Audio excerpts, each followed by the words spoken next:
दुनिया को अपनी नीति से सही राह दिखाने वाले आचार्य चाणक्य कहते हैं कि व्यक्ति के जीवन में संघर्ष आने पर परिस्थितियों से घबराना नहीं चाहिए, बल्कि उनका डटकर सामना करना चाहिए, क्योंकि विपरीत परिस्थितियों वाले संघर्ष इंसान को और मजबूत बनाते हैं। दोस्तों, 11वीं या 12वीं सदी में कौटिल्य के द्वारा कही गई ये बातें बदलते समय के साथ उतनी ही शाश्वत हैं, जितना सूर्य, पृथ्वी और चंद्रमा। दरअसल दुनिया के बड़े बड़े दार्शनिक हमेशा समाज में बदलाव लाने के नजरिए से बात करते हैं। उनकी सोच दूरदर्शी होती है, जो आने वाले कई दशकों तक इंसानों के जीवन को प्रभावित करती रहती। इसे आप रामायण में राजा जनक और परशुराम जी के संवाद से समझ सकते हैं, जो शिव धनुष के टूटने के बाद राजा जनक को निम्न स्तर के शब्दों से संबोधित करते हैं। हालांकि राजा जनक उनकी बातों का जवाब दिए बिना शांत मन से परिस्थितियों का सामना कर शिव धनुष की लाज भी बचा लेते हैं।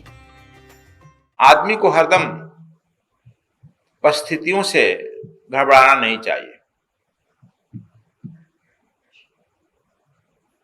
जो परिस्थितियों से घबराता है वह कहीं किसी काम का नहीं होता है। हर परिस्थितियों का सामना करना चाहिए और हर समय गुरु गोविंद का स्मरण बनाए रखना चाहिए। विकट से विकट भी काम आसान हो जाएगा। अब समझ गया है कैसे? और अपनी भाषा पर नियंत्रण रखना चाहिए। भाषा पर जब नियंत्रण भाव पर होगा, ये दूसरी बात है कि हम भाषा पर नहीं रखते हैं। कैसे कि देखो एक जगह है, परशुराम जी को देखो भाषा पर नियंत्रण नहीं है ना। कैसे नहीं है? जनक जी ऐसे आदमी को कहे हैं कि अरे मूढ़, तू बोल नहीं रहा, शिव का धनुष तोड़ा कौन? मूढ़ शब्द का प्रयोग, मूढ़, मैं सारे राजाओं का हत्या कर दूंगा। जिस जनक के बारे में रामायण में आया है, जासु ज्ञान भवन रविनीशा,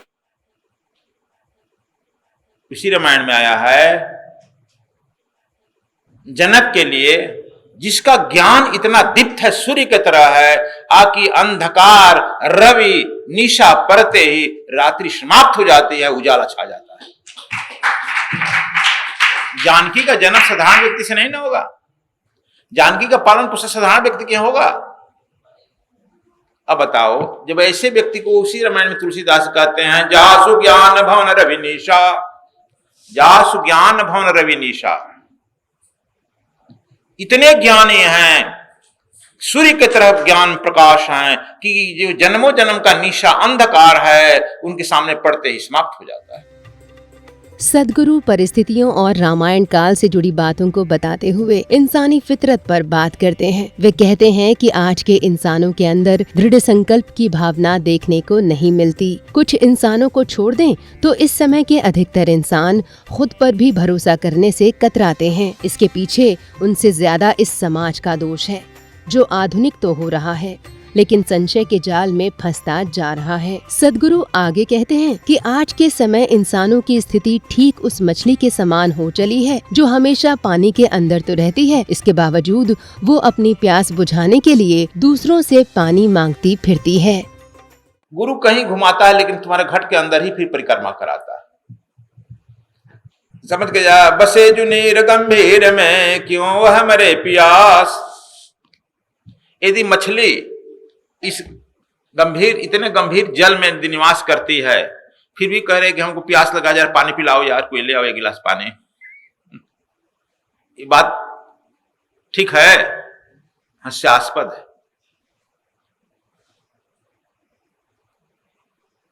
जैसे वह पानी में ही रह करके मछली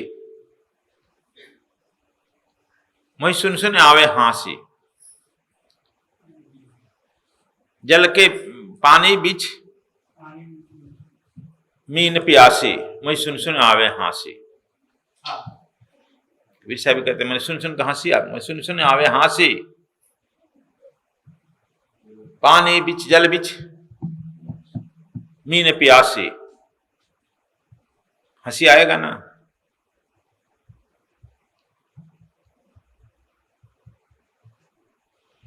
उसी तरह से हमारे चारों तरफ वह ब्रह्म ही फैला हुआ है, बाहर भीतर यहां वहां। फिर भी कहता है गुरुजी जरा से तनकी से दिखा दीजिए। सुन आवे हांसी। क्यों? हमको अपने पर विश्वास ही नहीं हो रहा है। इतने हम बुरी तरह माया में लिप्त हो रहे हैं कि विश्वास ही नहीं हो रहा। तो कबीर साहब इसी जगह पर आकर बैठ कहते हैं, मैं सुन आवे हांसी। देख रहे हैं कि जल बिच मीन प्यासी, प्यासी मर रही हो तो हाँ पानी पिला दें, आ जाओ पानी पिला। पानी पिला दें। कहाँ से पिलाएंगे? फिर चापाकल चलाएंगे, बोरिंग। गाँव पिलाते हैं। उसी तरह से हमको जो है अपने पर विश्वास नहीं हो रहा, इतना दौड़ रहे हैं यहाँ वहां।